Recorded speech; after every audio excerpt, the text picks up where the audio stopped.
I'm back. And if you're anything like me, you probably haven't touched the game too much over the past few years. But recently, as many of you guys know, the realm has been changing. And not in the sense that the game is changing drastically or that the players are becoming any different, but the feel, the vibe. For those of you who haven't been around recently, the gameplay loop of Realm of the Mad God has actually changed quite a bit. And for those of you who've missed out on the past few years, there's a lot of stuff to explore. And that is what I'm going to be talking about today. And where do I even begin? Well, you remember that Doombow that you have that you wanted to give to your friend who's trying out the game? Well, guess what? Now you can. The vast majority of mid to early game UTs are all tradable. That Expo, that Coral Bow, all that stuff enters the never broken economy of Realm of the Mad God. Speaking of which, Void Tops are also now tradable. So that tier 13 weapon or tier 14 armor that you always wanted to trade or didn't want anymore and wanted to give to someone else, well, guess what? Now you can. I personally think this change is fantastic for new players or players who are good but die a lot. This allows them to grind up and get items for characters that they can take to the content that they want to do. And beyond that, I know that I and a lot of other people I met played this game playing with a small group of friends running dungeons. And guess what? When we were playing in that small group of friends, we had 2, maybe 3 vaults at most, if not only 1. And so being able to trade with another person in your party to just have fun with the item that you got, that makes the game so much more accessible. And I'm really excited to see new players get to try out the items that they otherwise normally wouldn't have gotten a try. Speaking of playing with friends, when I was playing back in 2020, 2021, the game felt super stale because it was all discords. But believe it or not, seasonal characters have helped mitigate this. Yes, you heard me correctly. If you were like me and you were not caught up with the current community, you would have thought seasonal characters were like, people are gonna sweat for a season and then it all gets reset. No, that's not the case at all whatsoever anymore. Whenever you log onto the realm, almost everyone will be playing a seasonal character. These seasons last around 60 days, and you basically have to start from scratch every season. But once you get those items, you can transfer them over to your main account, and on seasonal characters, there's special exclusive content that can only be unlocked through the seasonal character, like shiny white bags, and, well, a battle pass. And yes, I'll get to the battle pass in just a second. But seasonal characters, at least from what I've experienced and what I've played myself, have made the game feel much more like a community. There are always players that want to go into lower mid-tier dungeons, even if they're very good players, because they have to start from scratch every 2 months.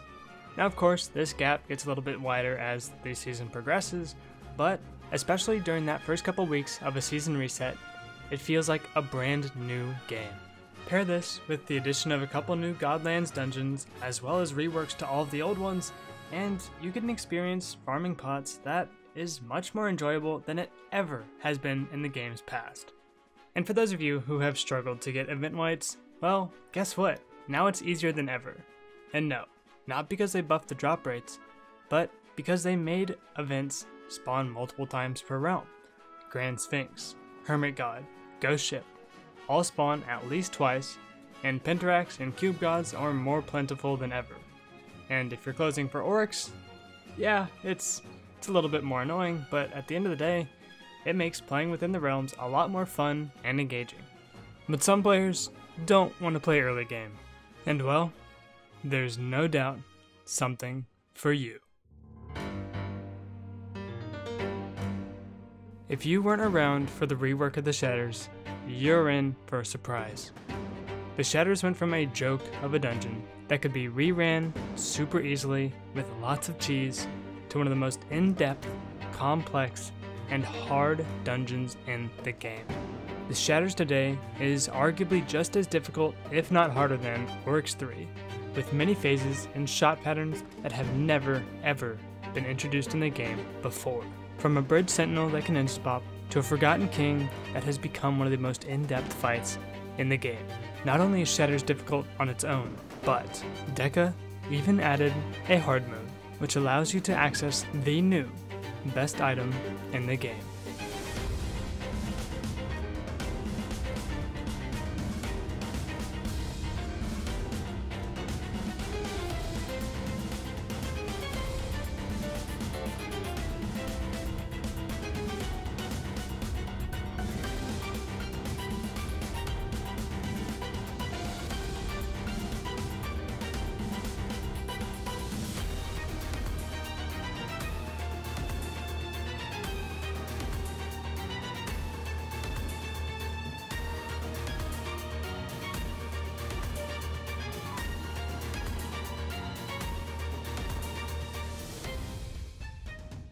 This inclusion of hard mode shatters would be the first time Deca has ever implemented anything that requires you to find a secret to unlock a harder version of a dungeon.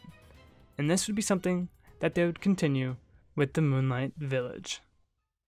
Moonlight Village is the epitome of Realm of the Mad God, a hardcore survival bullet hell experience, and there's no dungeon that does it better. In fact, you don't even have to do damage to complete this dungeon.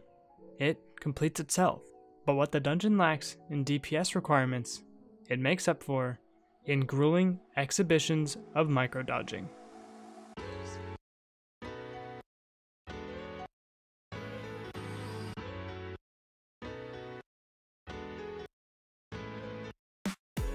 While most certainly not for everyone, the Moonlight Village provides a completely unique experience in Realm.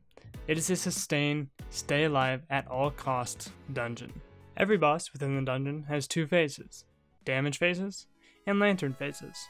By sitting on the lantern throughout the phase, you'll make it light up, and thus make the phase progress faster.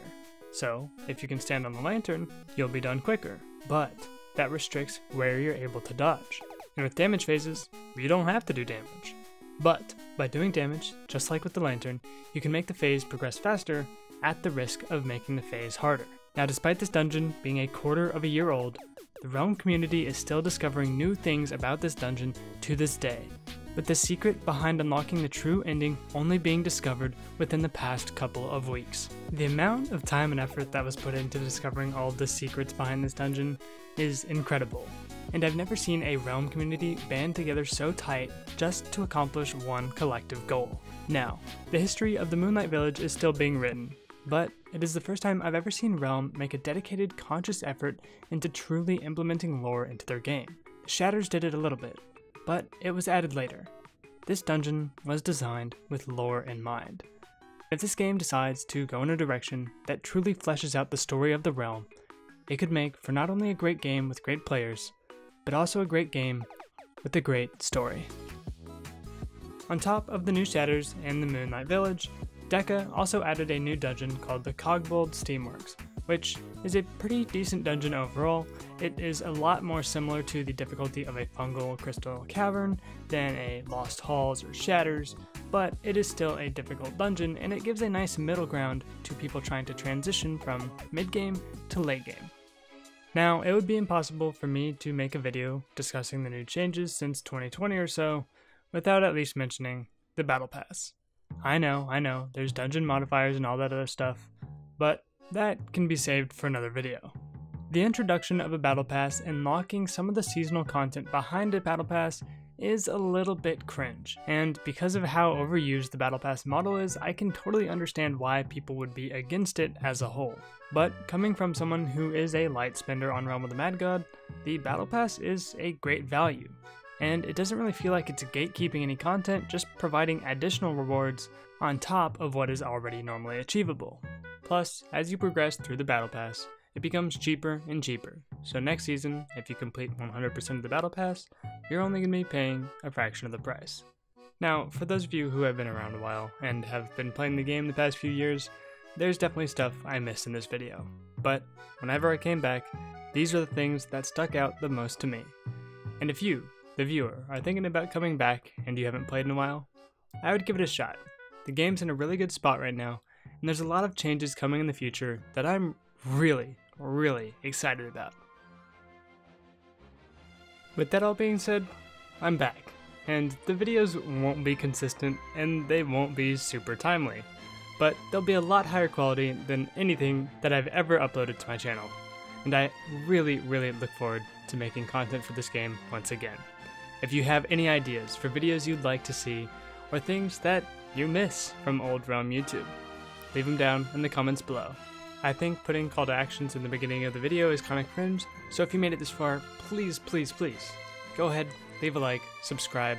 Pressing those buttons is vital to making the video perform better, so if you would do it, it would mean a lot to get these videos out in front of as many people as possible. Thank you. That's all for me, and I will see you in the next one. Peace.